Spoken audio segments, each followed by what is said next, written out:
নমস্কাৰ মৰমৰ ছাত্ৰ-ছাত্ৰীসকল, কি খবৰ তোমালোকৰ? আশা কৰোঁ তোমালোকে ভালে আছা। মৰমৰ ছাত্ৰ-ছাত্ৰীসকল, তোমালোকৰ মেট্ৰিক পৰীক্ষা এতিয়া শেষ হ'বলৈ ধৰিছে আৰু ইয়াৰ লগে লগে তোমালোকৰ মনৰ ভিতৰত কুৱেশ্যন এটা জাগি উঠিছে যে হায়াৰ ছেকেণ্ডাৰী কোনটো বিষয়ত নাম ভৰ্তি কৰিম। আচলতে কোনটো বিষয়ত পঢ়িলে আমি বেছি ফলপ্ৰসূ হ'ম বা বেছি লাভজনক হ'ব আমাৰ কাৰণে? ছায়েন্সত পঢ়িলে বেছি ভাল হ'বনে, কমাৰ্চত পঢ়িলে বেছি ভাল হ'বনে, আৰ্টছত পঢ়িলে আমাৰ বেছি লাভ হ'ব? আৰু কোনটো বিষয়ত তোমালোকৰ বেছি স্কোপ আছে, মেডিকেল ফিল্ডতে হওক বা বিজনেছ ক্ষেত্ৰতে হওক বা তোমালোকৰ কলা ক্ষেত্ৰতে হওক, আচলতে কোনটো বিষয়ত পঢ়িলে তোমালোকে বেছি লাভজনক হ'ব তোমালোকৰ ফিউচাৰত? চ' সকলোখিনি কথা তোমালোকৰ এইটো ভিডিঅ'ৰ মাধ্যমেৰে আলোচনা কৰিম। চ' তোমালোকে ভিডিঅ'টো স্কিপ নকৰাকৈ প্ৰথমৰ পৰা শেষলৈকে চাই যোৱা আৰু যদি তোমালোকে এইটো চেনেল ছাবস্ক্ৰাইব কৰা নাই, চেনেলটো এতিয়াই ছাবস্ক্ৰাইব কৰি লোৱা। চ' বলক এতিয়া ভিডিঅ'টো আৰম্ভ কৰোঁ। ইয়াৰ প্ৰথমতে আলোচনা কৰোঁ আৰ্টছৰ ক্ষেত্ৰখনৰ কাৰণে। তোমালোকে যদি কোনোবাই ভাবি আছা যে মই আৰ্টছত পঢ়িম হায়াৰ ছেকেণ্ডাৰী, তেনেহ'লে সেই ছাত্ৰজন বা ছাত্ৰীজন কিমান দূৰ সফল হ'ব পাৰিব এইটো বিষয়ে তোমালোকক কৈ দিওঁ। যদি তোমালোকে আৰ্টছত পঢ়া হায়াৰ ছেকেণ্ডাৰী, তেনেহ'লে তোমালোকে আৰ্টছত পঢ়াৰ পিছত, হায়াৰ ছেকেণ্ডাৰী পঢ়াৰ পিছত তোমালোকে ডিগ্ৰী লেভেলত ছাপ'জ ধৰি লোৱা BA পাছ কৰিলা। BA পাছ কৰাৰ পিছত তোমালোকে কি পঢ়িব পাৰিবা? APSC দিব পাৰিবা, যিখিনি তোমালোকৰ এণ্ট্ৰেঞ্চ হয়। নৰ্মেলি গভৰ্ণমেণ্টৰ যিখিনি এণ্ট্ৰেঞ্চ হয়, APSC UPSC, বা তোমালোকে যদি কোনোবা ভাবিছা মাষ্টাৰ্ছ পঢ়িম, তেনেহ'লে মাষ্টাৰ্ছত তোমালোকে কৰিব পাৰিবা। আৰু লগতে তোমালোকৰ টিচিং ক্ষেত্ৰখনত যদি তোমালোকে যাব খোজা, তেনেহ'লে B.Ed কৰিব পাৰা, DLED কৰিব পাৰা। বাছ এইখিনি তোমালোকে মানে কৰিব পাৰা। তোমালোকে যদি কোনোবা ভাবি আছা আৰ্টছত পঢ়িম, ইয়াত মানে আৰ্টছৰ ক্ষেত্ৰখনত এইখিনিয়ে তোমালোকৰ স্কোপ পাবা মানে ফিউচাৰতলৈকে। তাৰপিছত আহা তোমালোকৰ ছেকেণ্ড নাম্বাৰ কমাৰ্চ, যিটো অলপমান ইজি নহয়, অলপ হাৰ্ডে হয়। ইয়াৰ কমাৰ্চৰ ক্ষেত্ৰখনত যদি তোমালোকে ভৰি দিব খোজা হায়াৰ ছেকেণ্ডাৰী লেভেলত, তেনেহ'লে তোমালোকে ইয়াৰ পিছত কি কৰিব পাৰিবা?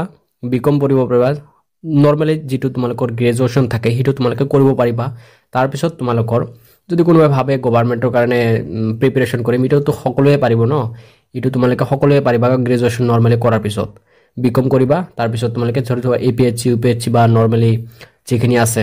তাৰপিছত আৰু তোমালোকে কিছুমান স্কোপ কৰিব পাৰা, যিখিনি হ'ল তোমালোকে MBA BBA, মানে তোমালোকৰ যিখিনি মানে কমাৰ্চ ক্ষেত্ৰখনত থাকে সেইখিনি তোমালোকে কৰিব পাৰিবা।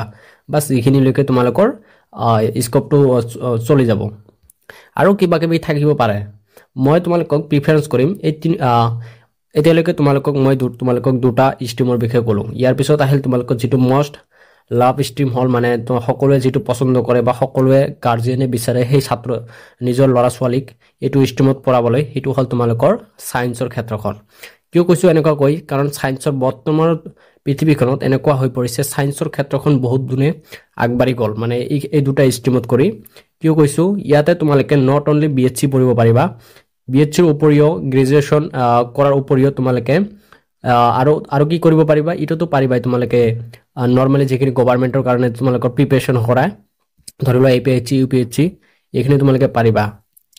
তাৰ উপৰিও তোমালোকৰ যদি কোনোবা ছাত্ৰই ভাবি আছে মই IIT দিম, NEET দিম, যদি সপোন এটা পঢ়ি ৰাখিছে মনৰ ভিতৰত যে মই ডাক্তৰ হ'ম, ইঞ্জিনিয়াৰ হ'ম, তাৰ লগতে তোমালোকে পেৰামেডিকেলত যাব পাৰিবা, নাৰ্ছিঙত যাব পাৰিবা, পলিটেকনিকত যাব পাৰিবা। তোমালোকৰ মানে যিমানখিনি ক্ষেত্ৰ আছে এই গোটেইখিনিত তোমালোকৰ এলিজিবল হয় ছায়েন্স ষ্ট্ৰীমৰ যোগেদিয়ে। তোমালোকে যিমানখিনি ক্ষেত্ৰ আছে তোমালোকৰ এইখন মানে দুনিয়াত, গোটেইখিনিতে তোমালোকে মানে ছায়েন্সৰ ক্ষেত্ৰখনেদি যাব পাৰিবা, যিখিনি তোমালোকৰ মেইনলি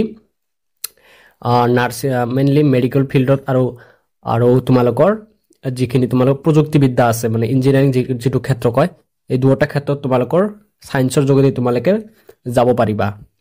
তোমালোকক বাছ মই এটা কথা ক'ব পাৰোঁ মোৰ তৰফৰ পৰা, যে তোমালোকে যদি কোনোবা ষ্টুডেণ্ট ভাবি আছে মই মানে কিবা এটা ভাল এটা কৰ্চ কৰিম, যিটো মানে হায়াৰ ছেকেণ্ডাৰীৰ পিছত হওক বা ডিগ্ৰীৰ পিছতে মই কিবা এটা ফটাচ কৰি, মানে যদি চাকৰি বাকৰি নহয় লাইফত, মানে অতি সোনকালে তাড়াতাড়ি কিবা এটা কৰি মই লাইফটো ছেটেল কৰিম, তেনেহ'লে মই সেই ছাত্ৰজনক ক'ব খোজোঁ যে তুমি ছায়েন্সৰ ক্ষেত্ৰখন বাছি লোৱা। কিয় কৈছোঁ এনেকুৱাকৈ? কাৰণ ছায়েন্সৰ ক্ষেত্ৰখনত তোমালোকৰ বহুত স্কোপ আছে, বহুত এনেকুৱা স্কোপ আছে তোমালোকে ভাবিব নোৱাৰা। আৰু এনেকুৱা কিছুমান ডিগ্ৰী আছে যিখিনি ডিগ্ৰী লৈ তোমালোকে লাইফত কিবা না কিবা কৰি খাব পাৰিবাই। তোমালোকে অকল যে তোমালোকে জাষ্ট গ্ৰেজুৱেশ্যন কৰিলে হৈ গ'ল, BSc পঢ়িলে হৈ গ'ল, এনেকুৱা নহয়। তোমালোকে হায়াৰ ছেকেণ্ডাৰীৰ পিছৰ পৰাই তোমালোকে এনেকুৱা কিছুমান ডিগ্ৰী আছে, যিখিনি ডিগ্ৰী 2 বছৰে হওক বা 1 বছৰে হওক তোমালোকে জাষ্ট পঢ়িব লাগে, তাৰপিছৰে পৰাই তোমালোকে চাকৰি পাবা। সাপোজ তোমালোকক কৈ দিছোঁ DMLT 2 বছৰৰ, এইটো পঢ়িয়ে তোমালোকে চাকৰিটো পাব পাৰা। আৰু কিছুমান পেৰামেডিকেলৰ আছে, নাৰ্ছিঙৰ আছে, GNM আছে, তোমালোকৰ বহুতখিনি মানে এনেকুৱা ক্ষেত্ৰ আছে যিখিনি তোমালোকে 2 বছৰ বা 3 বছৰ পঢ়িয়ে তোমালোকে চাকৰি পাবা। স্পেচিয়েলি সেইকাৰণে মোৰ তৰফৰ পৰা কৈছোঁ তোমালোকক, এজ এ টিচাৰ মই তোমালোকক কৈছোঁ তোমালোকে ছায়েন্স ষ্ট্ৰীমত লোৱা, বাছ তোমালোকে ভাল এটা মানে স্কোপ পাবা। মানে বাকী তোমালোকৰ নিজৰ কথা, তোমাৰ গাৰ্জিয়ানৰ কথা, তোমাৰ ঘৰৰ কথা, তোমালোকে মানে যিটো ভাল বুলি ভাবা তোমালোকে ডিচিশ্যন লৈ থৈছা সেইটোত ল'ব পাৰা। কিন্তু মোৰ তৰফৰ পৰা মই তোমালোকক কৈছোঁ তোমালোকে বাছ ইমান টেনশ্যন নলকে ছায়েন্সত লোৱা, লাইফটো ছেটেল হৈ যাব। বাকী তোমালোকে চাই ল'বা। চ' আজিৰ কাৰণে এইখিনি আছিল তোমালোকৰ কাৰণে ডিটেইলছ সহকাৰে তোমালোকক বুজাই দিলোঁ। চ' যদি ভিডিঅ'টো ভাল লাগে ছাবস্ক্ৰাইব কৰি দিবা আৰু লগৰজনকো শ্বেয়াৰ কৰি দিবা। চ' আজিৰ কাৰণে ইমানেই আছিল, ধন্যবাদ।